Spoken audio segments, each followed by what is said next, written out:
Hey guys. Alright, today it's Jagaaaaaan chapters 4 through 7. And these chapters I'm liking how it was kind of just like one of those chapters where we start getting used to the world that they're in. But let's get started.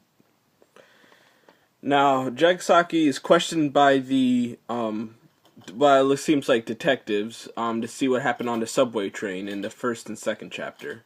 And the media seems to think it was like a crazed terrorist that eventually just blew himself up after everything.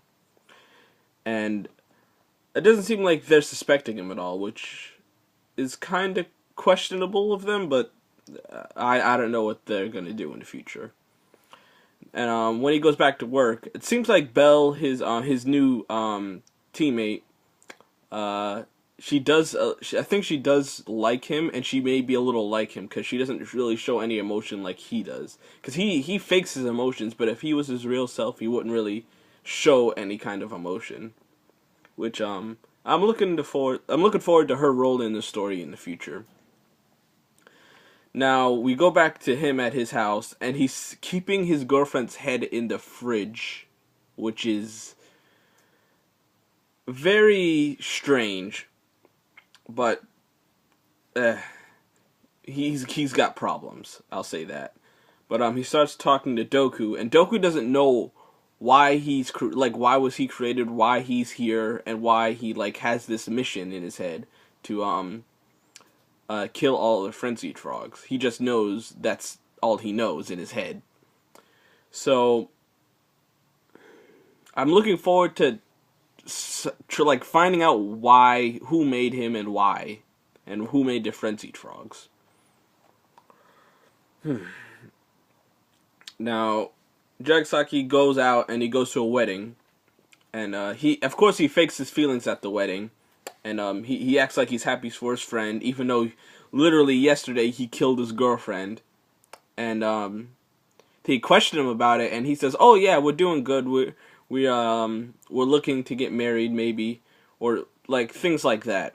And while he's talking like this, his hand starts to transform, and he goes into the bathroom to wash it off. Now, when he comes back out, the bride and the groom are coming, and it turns out the bride is a fractured human, and she killed her husband.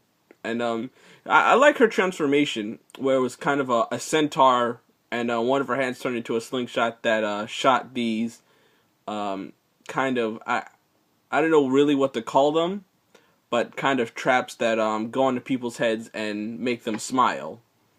And the reason and as we saw, the reason she transformed is because she was so happy. So it's not just negative emotions like anger or stuff like that that can make people transform. It's any kind of excess of that emotion. I found that really interesting. And of course her other arm was a spear. And she goes to kill a kid, but Jagsaki saves him, and he uses his arm again to blast himself out of the way. And we see it just doesn't become a gun like this. It can become kind of like a cannon, basically, with a lot of power, because it blew him all the way out of the building through a window, and that's extremely powerful. And once he saw he can do that, he focused, and he actually turned it into a sniper rifle. And it was pretty good. And the artwork on this, I forgot to mention that. The artwork on this is fantastic. I loved it. And he kills her by headshotting her, and we see Doku come again, which he comes out of nowhere sometimes, which is a little weird, but it's alright. And he eats it, and as we see, the frenzied frogs kind of they transform into what their host transforms into, I guess, which is also very interesting about them. Now, after Doku does that, we see him accept he goes over to Jagsaki, and Jagsaki accepts who he is because he wants to be like this. Because it's like something he wanted throughout his life but never got, the excitement of just being like this.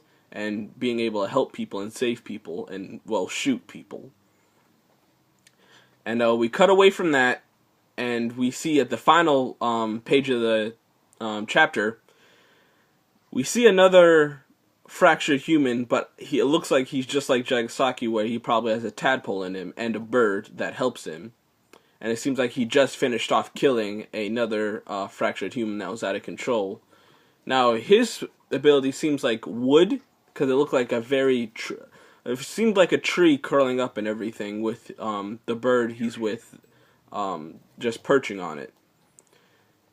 And I think his name was Chiraharu. So I'm interested to see what's going to happen there with him. If he's going to be if he's going to be an antagonist, or if he's going to team up with him. I would think that people like this should team up. It would make sense, but stuff always happens in manga where they end up fighting. So I'm really interested to seeing what happens next chapter. Alright, that's about it. And I would like to hear you guys' opinion on this chapter. And the amazing artwork was really good. So yeah, make sure to like and subscribe, and I look forward to all of your comments. Alright, bye guys.